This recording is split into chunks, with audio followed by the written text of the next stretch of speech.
Well, thank you for joining us yet again. Thank you all for joining us. Today, we're going to be recapping Star Trek Strange New Worlds Breaking the Rules.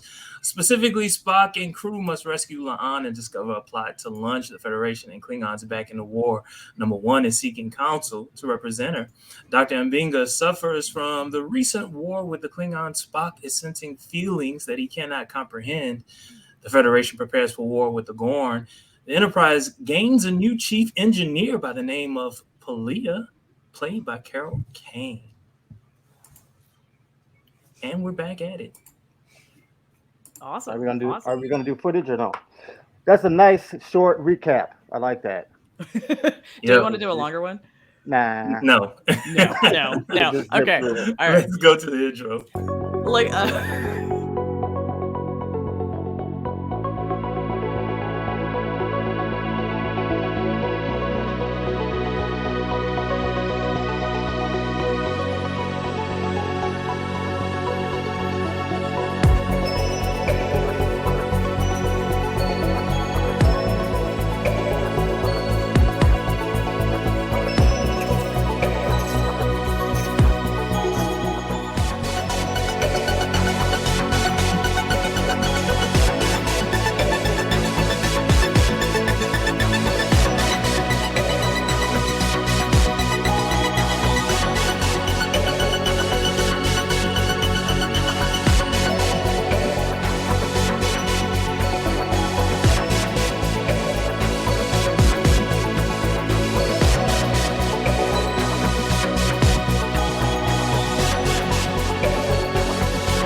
All right.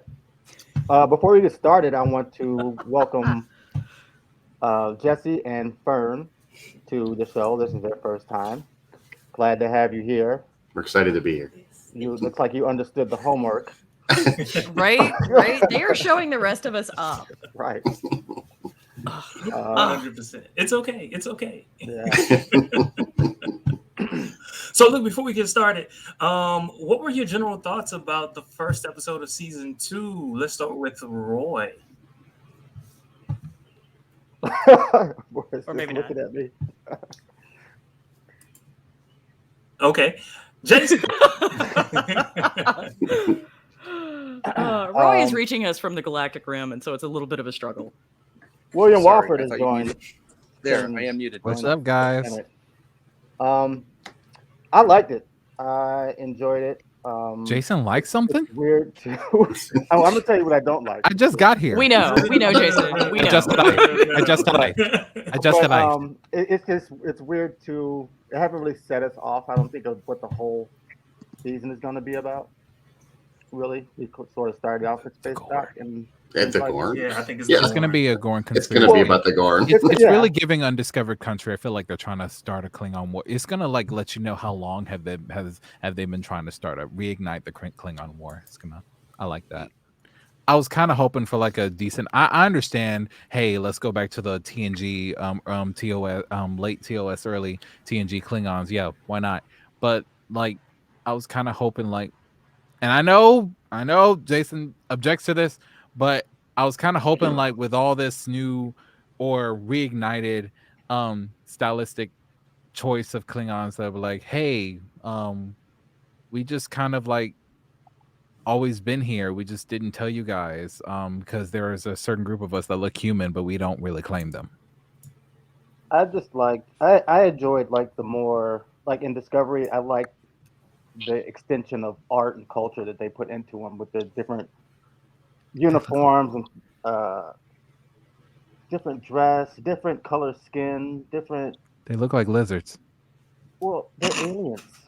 Yes, they did look like lizards. I'll be You honest forget with that you. they are aliens. Yeah, but I think Jason's got a really good point, right? Alienophobic. Like, If Geico had a planet, oh my God, you They went all there. say You the said that out difference- loud. I did. Awesome. I did. Awesome. Bro, What I was going to say is that I think Jason's got a really good I point. like how Fern and Jesse weren't ready. Go ahead, Marie. No, we're good. We're good. So, right, humans don't all look alike, right? Like we don't. There's a huge variety of, phenotypes. Like, look at this podcast, for example. So why did the Klingons have to be this one solid, homogenous whole? Yeah. And so we finally got a little bit of exploration of what that might look like if they weren't in Discovery, and I did dig that. Mm-hmm. Because there is kind of a little bit of a struggle with that in terms of alien species and representation in Star Trek, right? Like, because we'll see all the Ferengi vaguely look alike, all the Klingons vaguely look alike, and all humans vaguely look alike, but like not like cookie cutter almost. And I get it to a certain extent because you've got a limited makeup budget. You also want to be able to create a visual language that viewers can identify and be like, yes, that is a Ferengi. Mm-hmm. That is a Klingon. If it's annoying, it's probably a Ferengi. To me, it's Like, like every species is kind of stylistic to whatever the art design is for that series. And I just kind of accept that as it is. Like the Klingons in Strange New Worlds, of course, they're going to look different than Discovery because Discovery is an entirely different take on the same universe for me personally. Like and look at the Romulans. Look at how many different versions of Romulans there are. And then you add Remans and it just wait. I'm sorry. Are you saying that we can have Romulans without shoulder pads? That's a thing? Yeah.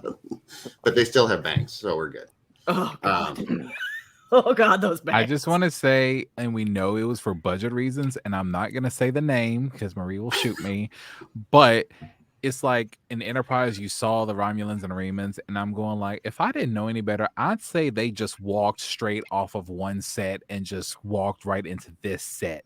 So back to the first episode. Jermaine's like, and now we're going to bring the class back to topic. Okay, Jermaine. Wait, what was Jesse just saying? Because I was It's going the to school comment on teacher that. for me. I'm sorry, Jesse. Go ahead. Oh no, I was just saying to me, like the different looks of the different aliens all are based on the series. So Klingons in Deep Space Nine are going to look different than the ones in Discovery. I mean, I don't have a problem with the art department or the stylized versions of each kind in each series relative to the series. That's like, that doesn't stylistically and artistically, it doesn't bother me that they look slightly different. I feel like And again, I guess that's not what I'm saying though. What I'm saying is I'm looking for disparity of phenotypes within each art design, right? Like, because again, we're creating a living, breathing world. And that's one of the great things about Star Trek, I think, that there is this awareness of the fact that we are dealing with canon. We are dealing with a huge amount of canon as it happens. Yeah, it's a lot. I mean, I just figured that like this new era would all stick together, the consensus of what everything should look like. Right. Like Berman era Trek did. Yeah, Berman era, like TNG and DS9, Voyager, like those three have the same look and feel for everything that they do. Yeah, the TNG obviously, era. Enterprise is a little bit different because of the time, but so I figured these shows would all kind of fall in line artistically. I guess what I was expecting in terms of, okay, so the main Klingon looks like the TNG Klingons, but have one or two that looked like the Enterprise Klingons. That's what I was expecting to see in the background. Like they didn't necessarily have to be a main character. Just referencing the fact that referencing the fact that that's like something they would do in Lower Decks. Lower Decks would do something. Just have them in the background back there. Yeah. Lower Decks is really good at sticking stuff in the background of the show. Okay, so the beginning of the episode, we see that La'an is talking to Captain Pike about her upcoming trial. And you mean Una Chin Riley? La'an is not in jail. Oh, I'm sorry. I was going to say, it's all right. Come on back. Thank you. And I gotta tell you, like that whole conversation is so realistic. Like it hurt a little. Brought you back. Just the whole conversation about like this is not a plum case. I'm having trouble finding representation because it's going to be a hard one to follow, and I'm just like, oh my god, Sounds like heard. No, it's not even just that though. Like, but I love where you're going. Mad props, Jermaine. I had to take a minute. There's a tension there. Yeah, there's a real tension there, trying to figure out, like, is this something that's in my capabilities? Is this something that I actually have time on my docket to handle? Right. Before everybody goes on, oh, lawyers are terrible. No, that's not entirely it. But that really, really struck me as being very, very real. And it was interesting to see that in the Federation because, you know, a lot of new Trek has been about seeing the cracks in the Federation society. Isn't it Pike's fault? Because she was going to resign, and he was like, "Nah, just stick around." Don't do that. Don't do that. She was about to leave and go on her merry way. True.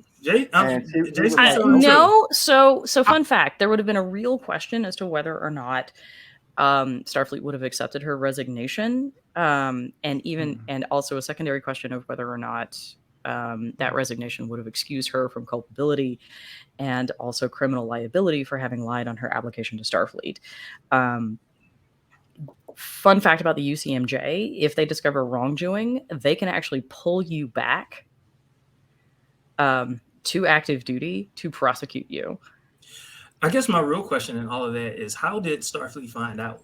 Who read it? Somebody read it.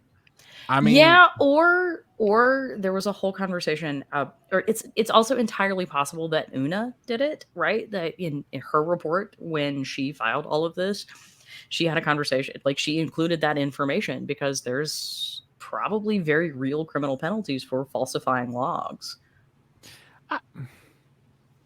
Maybe. The way it goes in this, it always goes this in one of two ways. It's either someone accidentally did it and will feel terrible and be contrite, or it was totally a snitch. You know, it's... Sorry, go ahead. So later in the episode, not that much later, La'an sends a distress call to the Enterprise. While the Enterprise is in space dock, right? They're in space dock. They're getting retrofitted, updates, all that other good stuff. Pike tells Spock that he's going to be in charge. Spock is very reluctant to do it. And then why is he laughing? Why is that kid laughing? No, because thank you for calling me a kid. But no, I'm sorry. I want the ship to go now. Like, here's the thing. I'm sorry. Real quick, 10 seconds. I literally just muted I muted because I knew when it was coming. And have you ever seen a scene that was just so awkward you couldn't bear to just no? But it was funny because it was awkward. They wanted mad props to Ethan Peck on this one. I mean, mad props, brother. Fine, but that was the most. My spine shivered. Like, that's not the reason I want my spine to shiver for Ethan Peck. William, right? So you think Fern is 14? Oh my God! I'm sorry. Okay. You're good. Rated PG. Rated PG. Got it. 90s PG. Okay. 90s PG. Back when it was good. No, Jesse. Okay. We are shamelessly going to use this to God. banhammer William. That's what we're doing. This has nothing to do with y'all. Thank you. We have 4 viewers and it literally went to 1, and that's 1 second. Well done, William. Once again. Okay, I'm sorry. Okay, rated PG. Got it. Spock gathers his senior staff. They decide, hey, look, we're going to do this. We're going to go on this mission. And then, Spock, like all Starfleet captains, asks them, hey, look, you don't have to go. If you don't want to go, you can leave, all that other good stuff. They all decide to go, right? Which was very, like for Spock on his first, I guess, mission as an acting captain, as a lieutenant. This is his first time, yeah. That was kind of like, okay. Young Spock. I like how they kind of implied that. It's just like, oh, we're going to be doing stuff again.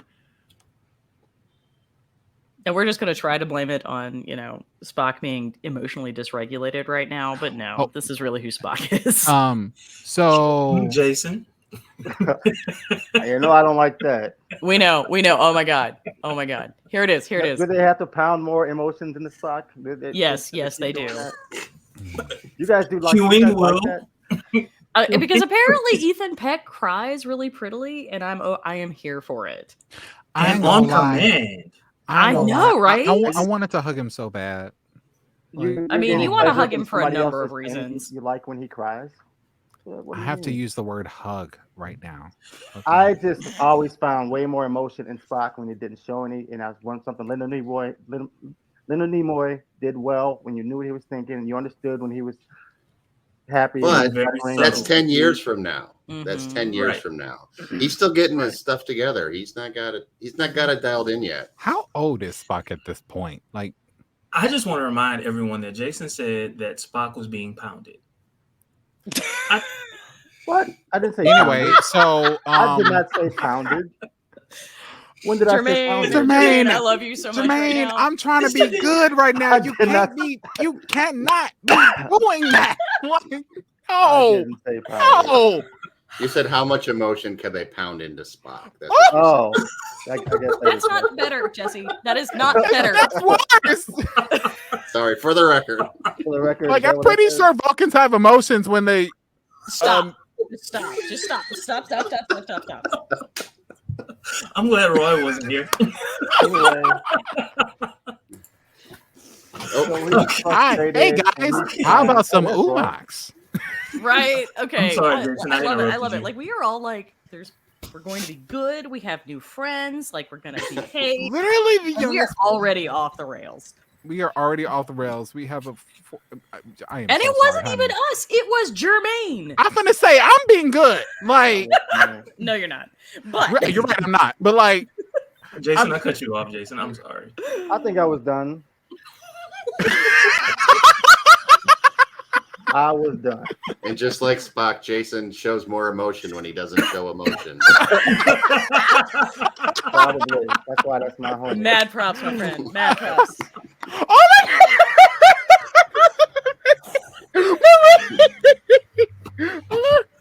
What's that?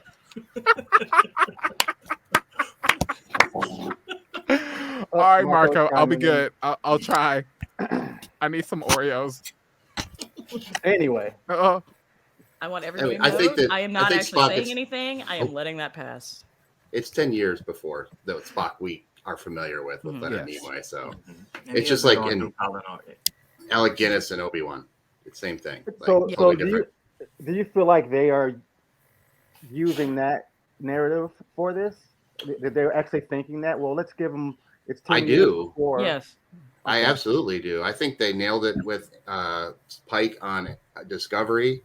I thought his introduction there was perfect, and I think that they have stayed very true. I mean, just the season finale last year shows you how much thought they're putting into the previous Star Trek, the TOS.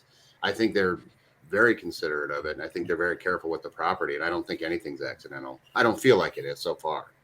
Roy, your thoughts? Yeah, I mean, he's grown on me. Let's put it that way. That makes him sound like a fungus. I know what else that sounds like. Bacteria? Yeah. Like bacteria on Ryza, I guess. Like, I'm All right, we're gonna ground William now. Okay. Yeah. So yes. I mean, yes, Roy, please flesh that out. TOS guy at heart, so yeah. Okay. But they did a good job. Sorry, I was thirsty. I thought Roy was gonna say something really profound. So we all see. Well, I think we saw it on the previews as well, though. Nurse Chapel and Spock having a love affair this season. That's what I thought. I don't know that it's going to be a love affair. I don't think so. I feel like it's really going to be this kind of emotional situation. Is it cheating if they're like emotionally intimate? And I think that's a question we're going to have to answer throughout the rest. You have to answer very careful now, Jason.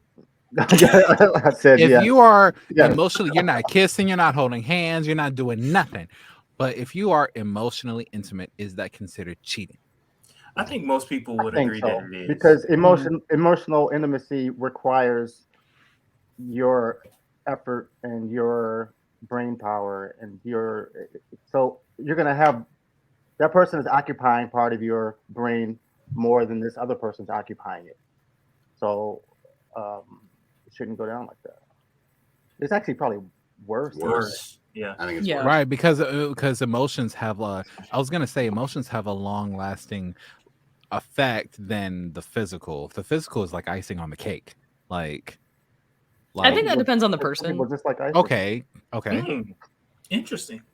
I think that depends on the person. So like what is an example of it going like the other way around? Like they could start, I guess in most love movies, love comedies, they'll start physical and then it gets emotional. But in Spock's case, it might be, well, in his case, intellectual and emotional, then it gets physical, right? Yeah, because it's not even just, it's like you said, intellectually, and it's a certain amount of respect that you have for that person, and it's a whole. And I don't think we're ever going to see like physical infidelity out of Spock. Like I just don't. That's just not who he is. Right. No. That's not him. And I don't think, and truthfully, I don't think that would be Chapel either, because I think one of the really interesting foundations of this emotional tension is mutual respect. Mm-hmm. Like Chapel really respects who Spock is and his devotion to T'Pring, and I don't think that she, as a person, is going to go there. Right. And I would be really disappointed if she did, in all fairness. I mean, we may have a few dreams here and there, like B'Elanna and Chakotay, but like... Let me show you on the doll where that touched me. I mean, we're not going to forget that girl loved that man. Like, mm-hmm. I'm just saying. Again. Before Peepin' Tom came along. This is not getting any better, William. I'm sorry. I lowered it from. My goodness. I'm done. I'm sorry. But no, I do think this is a really interesting. But before we go past this, I actually think this is really interesting because in TOS, the relationship between Chapel and Spock feels very one-sided, and it feels very much as if it's a little dismissive on Spock's end. And I get that that's some of the societal mores in the 60s. This Strange New Worlds is giving us a really nuanced and deep kind of portrayal. I mean, first off, we're getting far more characterization out of characters we've never seen before, right? Like, I mean, everybody from Uhura. Did anybody else love the earrings, by the way? Because I loved the earrings. I loved it. I love the message at the end. I love how she defended her console station. Also, might have had an ugly cry at the message at the end. Oh my god. That was not They're okay. killing me. They're killing me. I mean, it was okay, but it was not literally the queen. Just the queen. Mm-hmm. So, moment of silence for Nichelle Nichols. Mm-hmm. But it was a moment. It's fine. But I love that we're getting to see a lot of this. And, some of the conversation that we had on Discord before this, where we were talking about the fact that I think Majel Barrett would have been really appreciative of the fact that, like, Chapel got a chance to, like, mess some Klingon stuff up, right? Because I think Chapel and Uhura really suffered from societal restrictions in the 60s. And so we're getting a chance to see what those characters would have been without that. Oh, yeah, they suffered big time. Why is everybody googling at me? What did I say? Yeah, what was that juice they injected themselves with? I'm going to need y'all to stop. You're like those little bad kids in class with this back there laughing. You gotta turn around and stop right on the board. Oh my god! I just read the notes. Roy, you're grounded. Roy started it. Roy, you are grounded. And y'all thought it was me. I didn't. No, but you back there snickering. I didn't know. No. But you know what, Marie? Back to your point. I'm over here trying to be serious and stuff. Like, come on. I gotta mute myself. I'm sorry. It could have been construed, depending on when you started watching Star Trek. It could have been construed as, "Oh my God, this happened to someone under my command," right? And I'm feeling emotional about that. We, as current viewers, we're looking at it like, nah, you might actually have real feelings for her. So it doesn't betray what someone who's used to watching TOS would believe. Do you see where I'm going with it? I sort of do, and I kind of want to ask Jesse and Fern about it because I mean, Fern especially doesn't have the history that the rest of us do. Yeah, new perspective, Generation Z. I'm here for it. Well, let's see. I don't know. I feel like. Go on. Okay. Specifically between Spock and Nurse Chapel, I feel like at this point, if they are going in the direction of like an emotional connection that could be seen as an affair, it's more right now. It's just an understanding of each other, like their positions. I'm not seeing it as they have feelings for each other, although I guess it could go that way. I see it as they do have feelings, but they were respecting who each other are. Yeah. In their positions. But I see there's something going on there.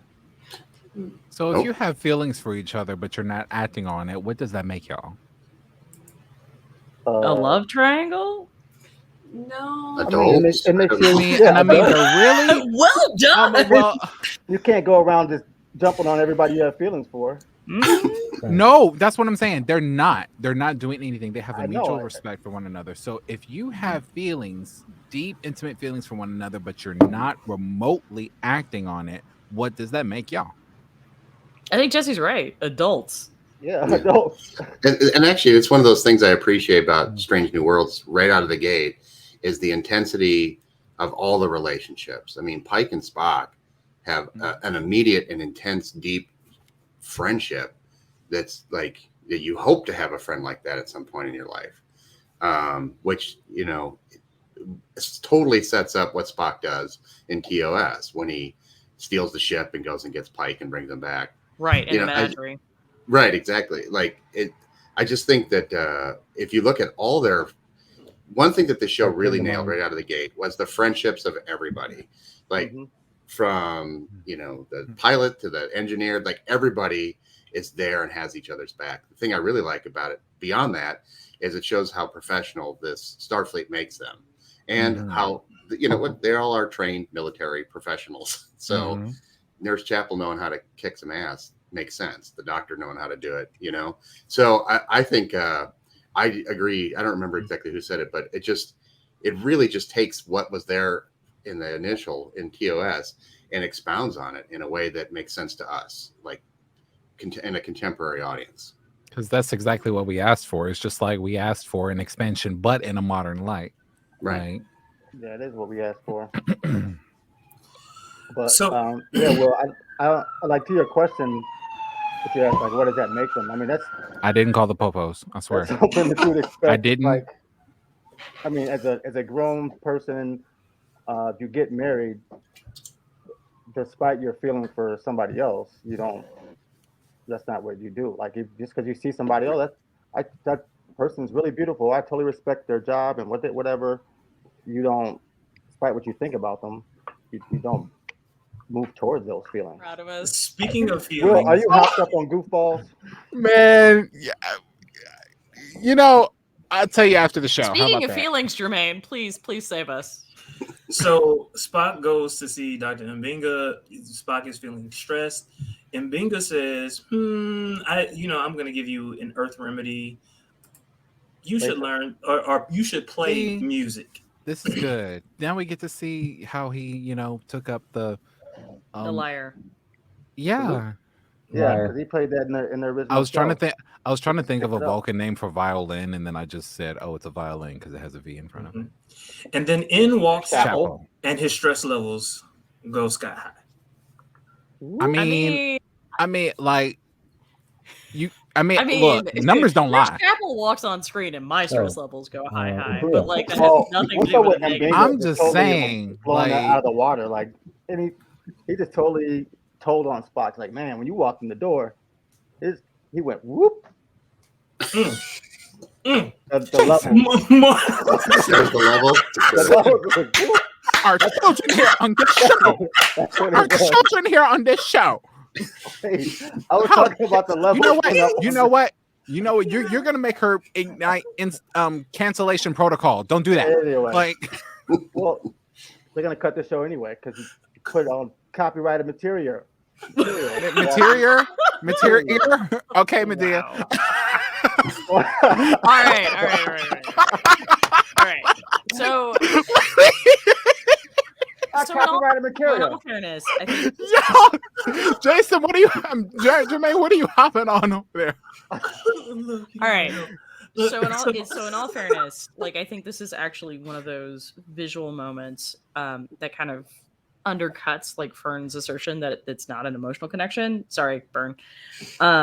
Because I think they're trying really hard to imply that there is some sort of emotional connection, you know, with respect to physiological changes in Spock when Chapel walks in. And it's a gag, but it's not. And what I love about it is it's a gag that we laugh at the very beginning.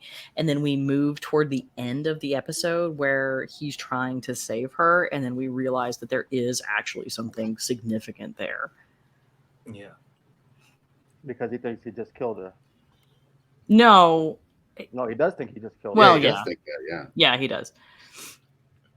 Or perhaps failed her, I think is a bit better, but well, he prepped it by saying logical. That's logical about their decision to say blow the ship up, even though they were on it. Yeah.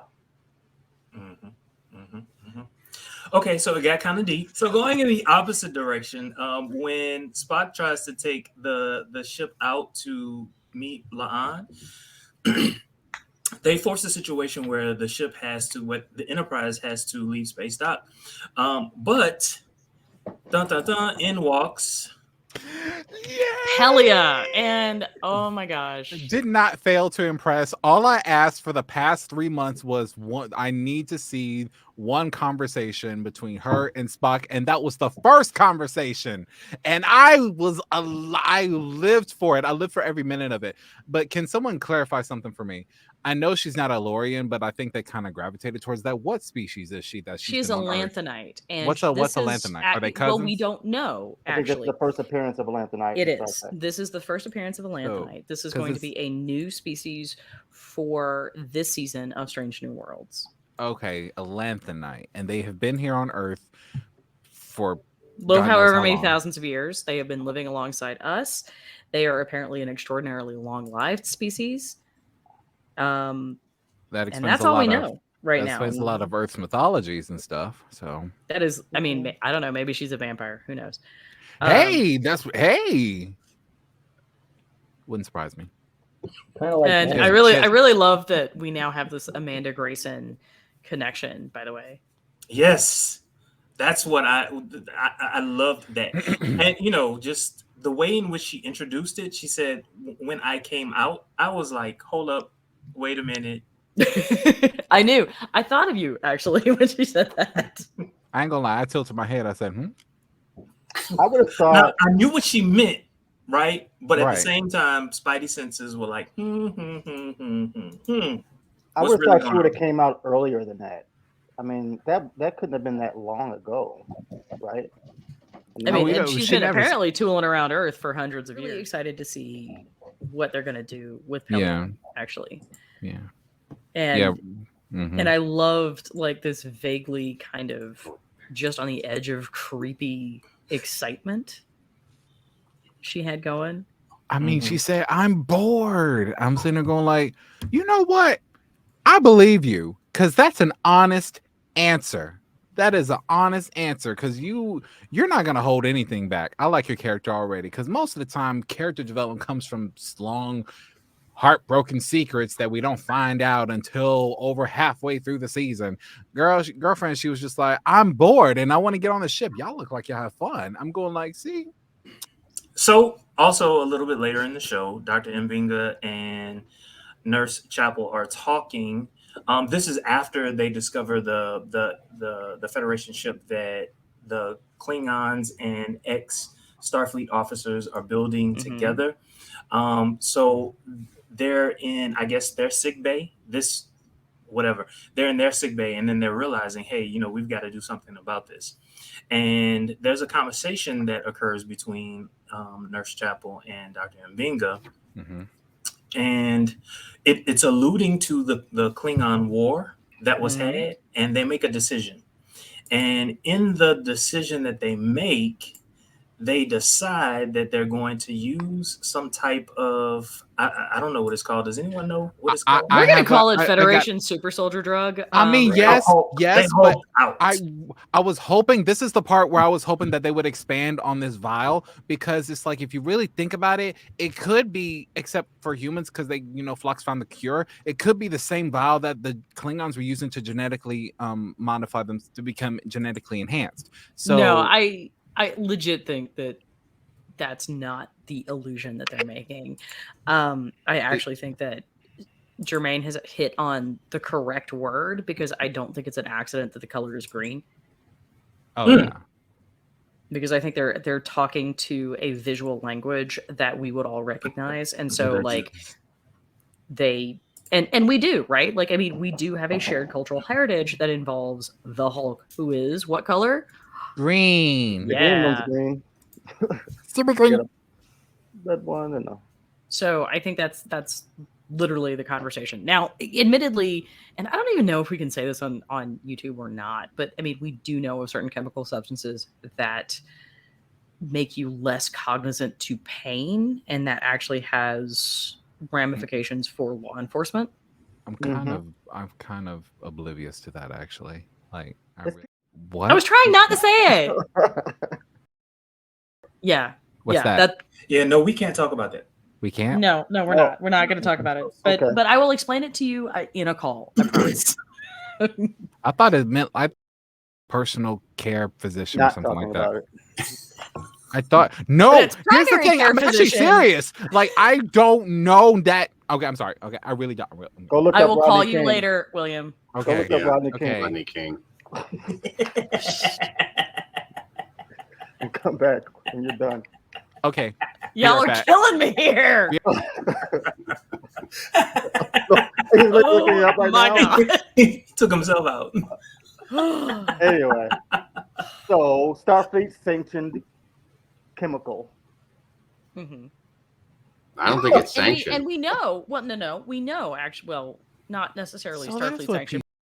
That Terrans had developed some sort of super soldier serum, because we actually saw that. Why does it say Encounter urine? at Farpoint. What? It says right under here that the excretion is urine. Marie, please continue. Whatever. Right. So, like, we actually have that whole conversation that Q has with Picard about, here is a super soldier from, I don't even remember. Yeah. So so we know there's a history of it, and so I wonder if maybe during the Klingon War there was actually some sort of development for an additional, I don't know, maybe it's an adrenaline substance. I don't know.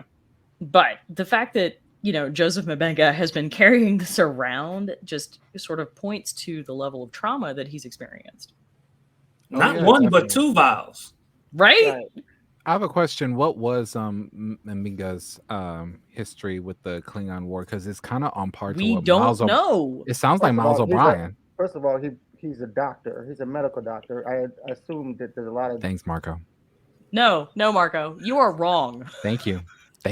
Dead bodies and horribly damaged people that he had to see. Because he said, he walked in, he said, this reminds me of it. So I don't know. When he starts talking about how, like, the rain turns red with blood, I was like, wow, that's going to haunt my nightmares. Right? Yeah, he shut that Klingon up right away. It was like, okay, we're good. We're cool. Moving on. It's giving Miles O'Brien with the Cardis. Right? Okay. I just want to say this. I liked the fact that we have two medically trained professionals who are our heroes in this particular episode. That is not what we're used to in Star Trek at all. Yeah, that's what Beverly was channeling in the last episode of Picard. Give us the disclaimer. You never saw Bones? You never saw Bones beat up anybody? Yeah, Bones used to throw a smackdown. But Yeah, Fern and I have not yet finished Picard season 3. Please. But yes, like Bones used to throw hands. I thought Bones got high by accident because he injected himself all the way with some bad juju stuff. He did lots of questionable stuff, actually. And he drinks on the job, too. He drinks on the job. Yeah, to be fair, the injection was accidental in City on the Edge of Forever. Uh-huh. Bones literally smacked a pregnant woman. She Like, did in He Friday's did. Child. He did in Friday's Child. They literally just wrote that in the script. And, yeah, then you smack her. It's just like, whoa, what are you doing? Yep. That yeah. I need to finish TOS now because it's like, dang, I'm tired of missing all these references. Yeah. Yeah, I mean, you know, sometimes you just gotta throw it on when you're cleaning house or something. Put it in the background. No, you don't. No, That's not the answer. Y'all know why I didn't finish TOS. I want to save it for like a rainy day. That's a long rainy day. There's a long rainy day. Yeah. So there are good episodes and bad episodes. That's all right. You still need to watch them. Mm-hmm. Yeah, you still need. And One then- thing you really have to, I would say, Fern and Will. I guess you both haven't really watched TOS much. Because like you really notice, like the demographics have changed on the bridge. Not just on the bridge, but just everywhere. The demographics of, you know, I keep expecting some little some young woman to come in with a pad And a coffee, yeah, with a skirt that's too high, and hair that's like a foot tall. Yeah. So and they're using pen and paper. Thank you, yeoman. I hate so it we when that have happens. so we're having definitely like throwbacks to this whole relationship with the war, right? Like, because one of the things in the preview going into the episode is Pike talks about how his crew felt extraordinarily traumatized by not being participants in the war, but now we obviously have like ex-commando Chapel and Mbenga coming on, so I wonder if we're going to see some sort of tension there. I hope so. And I also think it's interesting that they obviously served together. Clearly. Enough for her to be concerned about his mental state. His mental state, and also the whole conversation, you know, we've gotten out of worse. No, we haven't actually. We're about to kick ourselves into space with nada. Yeah. I mean, that whole thing. Is that the whole? Did we summarize everything? And that got really weird, like really fast. Like, so. I mean, we've talked about the end at the beginning, and we've talked about. So, Fern, Jesse, about this particular episode. What do you think? What did you think of the episode? Yes, young Padawan. Out of 10, I thought they were going south. I thought it was going to be a lot sadder than it was, because they like to do that every episode. At least in the first season, I was crying aggressively every time. But no, I was actually very happy with this episode. I'm glad we got to see Spock, you know, starting to take leadership. And with the emotions, you know, it's not quite in his character, but I see what they're doing at least. I thought it was pretty good, though. I'm gonna need to know how often you were crying aggressively, though. Like, I'm really intrigued now. Are you crying as often as Michael Burnham cries, or no? Oh, hey, y'all leave Michael out of this. Yeah, I love Michael Burnham, but because I have to admit, like, when the kid died, like in that terrible episode, I was aggressively crying. That was brutal. Oh, the kid! Oh my god! It's when they catch you off guard with like that moment between Pike and Spock where he says, "You're a good friend" or whatever, and they had that exchange. Oh man, that was brutal. Right? That was brutal. Oh. It's because it's not that you're aggressively crying at something in particular. It's just like they get you, like you're not expecting it, and all of a sudden there's this deeply emotional thing, and you're like, "Damn it!" And Chapel and Spock, when they're on the planet, I don't even remember what the hell they were talking about. And she said something to him, and it caught him off guard, and we were like, "Oh, I don't know." Oh, Hammer's like alien dive. That got me. I got one question for everyone, just out of curiosity. What would be your catchphrase? Oh, let's do it. You know, that's not bad. That's not bad. Okay. Vern, Jesse? Oh boy. I gotta think about it for a second. I need my own episode, and own personal crisis before I get to that. Own personal crisis. Personal crisis. I love it. Personal crisis. Yes. Own personal crisis. You have internalized what Starfleet is. Literally, go on TikTok and just look up "own personal crisis." I promise. Like, I got you. Okay, cool. I was waiting for Spock. Not TikTok. TikTok's bad. Yeah, that's what I said. Own personal crisis. Okay. I kept waiting for Spock to go into his own little hole of what do I say, but he never did. So I think I'd go with. I think there was a whole lot of what do I say in the I would like the ship to go now. Marie, what would you say? I think I would freak everybody out, and I would just say, "What are you waiting for?" That would be Honestly, that sounds like a legitimate thing, though. Like I'm kind of torn. Like I'm kind of torn between let's do it and then like allons-y. Allons-y, yeah. Allons-y. Well, people have to speak French to know that. Well, yeah. Or watch. It's better accent than Jean-Luc's. Yes, yes, it is. And every freaking time. Okay. Roy literally just said it's the pedal on the right. Speaking of, did anybody else get a charge out of the additional bling on Pelia's uniform? Because that very much reminded me of some of like the commandant. The additional what? She didn't just have the Delta shield; she actually had something else on her uniform. Hold on, wait a minute. Let's see. Let's take a look. But in the meantime, between time, Jason, what were your thoughts about the episode?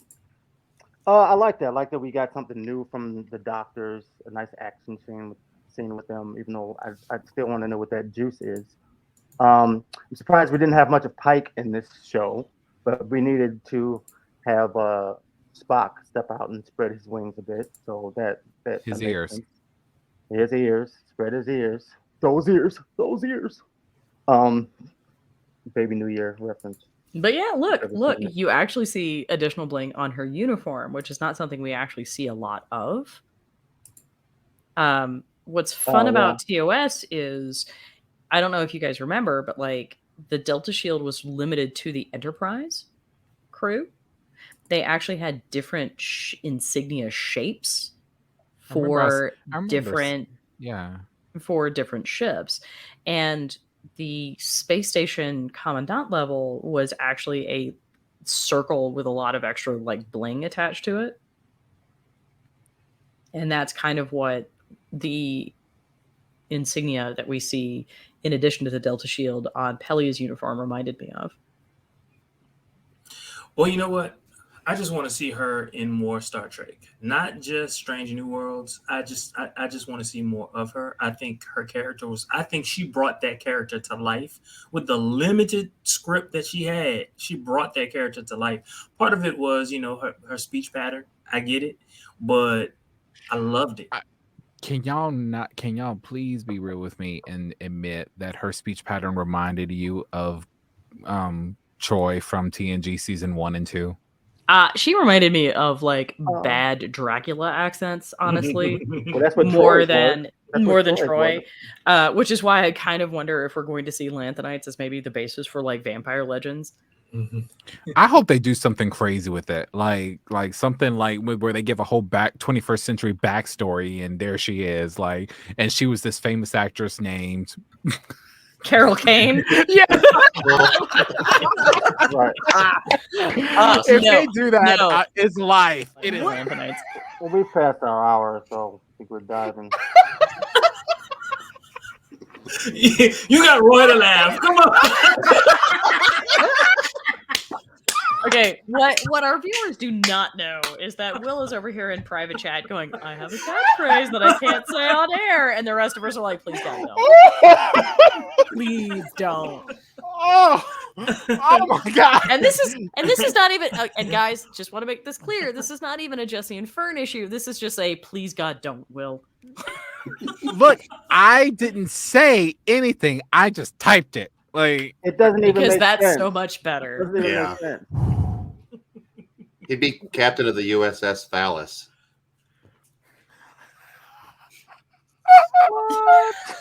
So,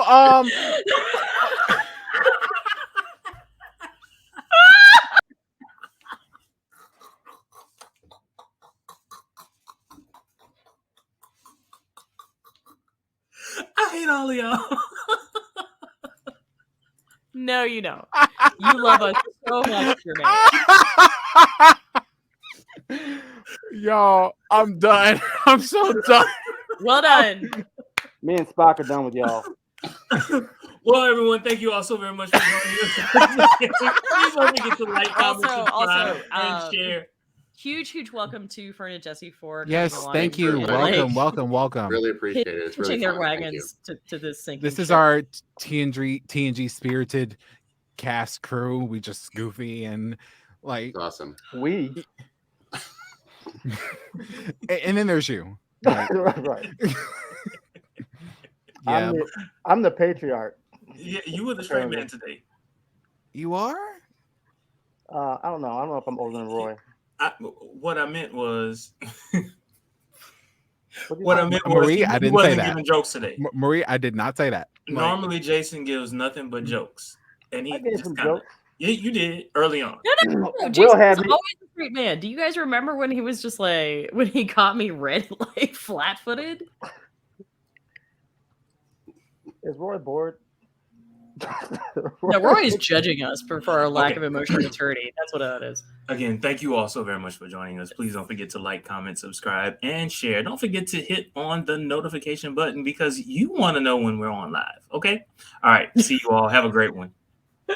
Yeah. Let's find that outro. I can't find it. Hit it. Hit it.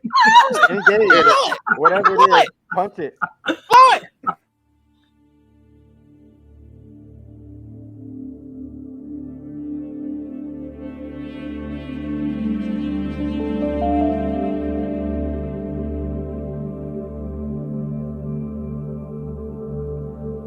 Yeah, absolutely. Yeah, I'm not gonna ever say it on the internet. Yeah, never. I'm sorry. Wait. There was a shadow of a church. Okay. What? William has questionable I didn't ideas catch about that what he one. puts. William has questionable ideas about what he puts on the internet. Oh, I remember that episode. Uh-huh. I remember that episode. Yeah.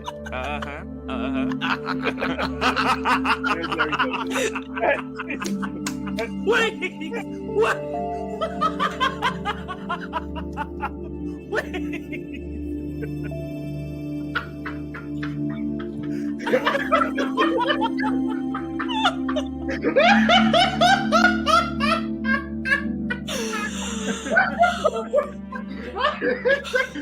We put on an audio version of this podcast.